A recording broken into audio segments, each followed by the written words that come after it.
y'all, it's me Alex. Today I have a video on types of product releases that I don't care about. I don't do a lot of like the will I buy it type videos because to me I feel as though it's pretty predictable what I'm going to be interested and what I will not. I love watching other people's videos too because sometimes they help me see things that I might not because of my own biases or whatever. You might say, Alex, isn't it a bit weird that you're making an entire video about things that you don't care about? You got me there. I figure it's worth making anyway. I saw like Angelica Nyquist's video about what releases she is generally interested in, what she's generally not interested in, so that's kind of like where I got this idea from. But yeah, I'm just gonna get into it. The first type of release that I generally don't care about is new bronzers. This just like isn't something that I'm like too into one way or the other, so I have two bronzers in my entire collection.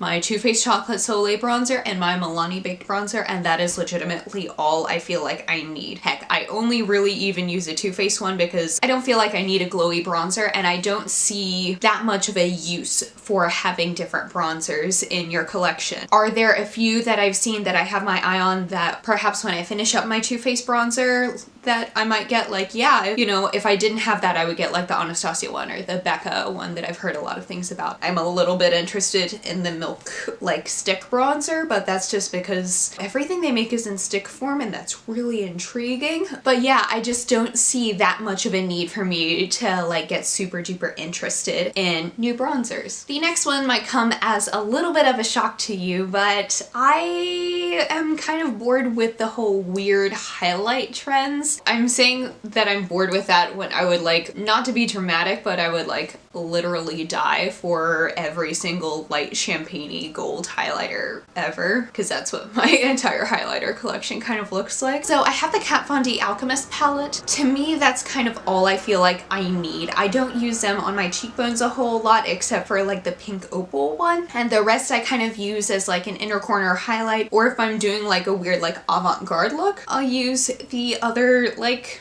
weird highlighters. But I also feel as though as far as my skin tone goes, for someone with a fair complexion like me, the shades in that palette are about the only like cool duochrome shades that are a bit flattering. Some of the more interesting ones would look better on deeper skin tones, but I don't feel as though they would look very good on me except in like an eyeshadow form. So I think that could also play into why I'm a bit bored from it, but I just kind of feel as though I have all I need. I think perhaps when I run out completely of like the pinky duochrome one, I might like buy a full-size thing of something like that, but otherwise I feel like I have what I need. The next type of release that I don't care about is more rainbow palettes. With the new Morphe and James Charles palette, I know a lot of people expected me to be really excited about it, and while I think a palette like that would be good for someone who doesn't have a lot of makeup, I am not a person who doesn't have a lot of makeup. I'm staring over at my desk full of makeup right now, and quite frankly it's a little bit overwhelming, but I'm not getting rid of any of that. Y'all saw my last video. I think I might have like one true rainbow palette, but I've kind of realized that it doesn't do as much for me as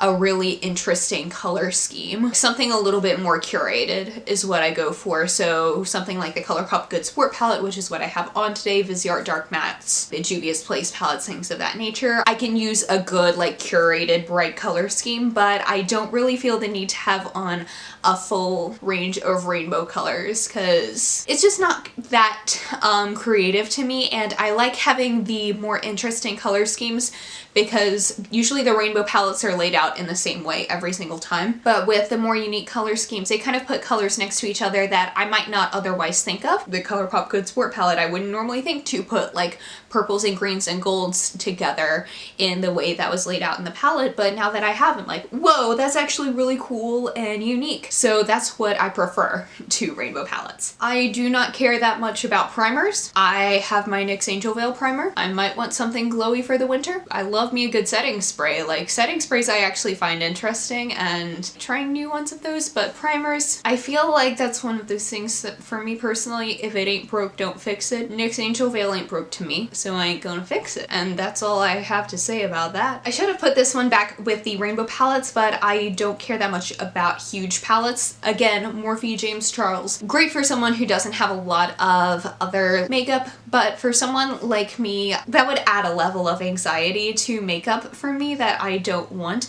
I don't want that overwhelmingness of choice. Like, sure, you can have your gigantic all-in-one Morphe palette. I don't feel as though I personally need that. For some people it works really well, but I don't see a lot of need to it. And this is huge palettes slash palettes in weird packaging. So like the Urban Decay Elements palette that was like in this giant circle shape, or like the new Jeffree Star Alien palette. Not that I would buy from Jeffree Star anyway, but like the packaging alone kind of turns me off, because to me, if it's anything other than about like this big and in like a rectangle thing that I can put easily into my collection, I don't feel as though I need it. I want things that are a bit smaller, that are curated, that I can easily take with me, that don't feel, I feel like large palettes with a lot of colors and palettes that are in like weird packaging are just unnecessarily burdensome, and I don't want my makeup to be a burden to me. And lastly, this one's gonna sound a little bit weird because there's a little bit of shimmer in my lipstick today, but I don't care that much about metallic glitter lipsticks.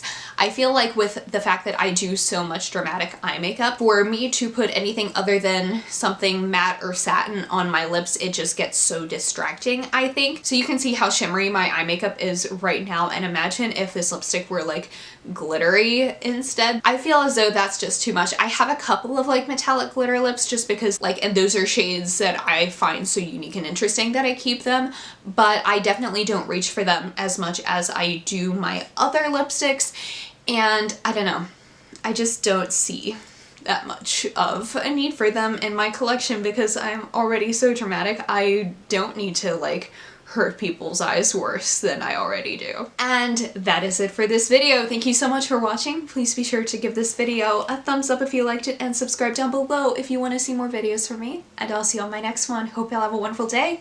Bye.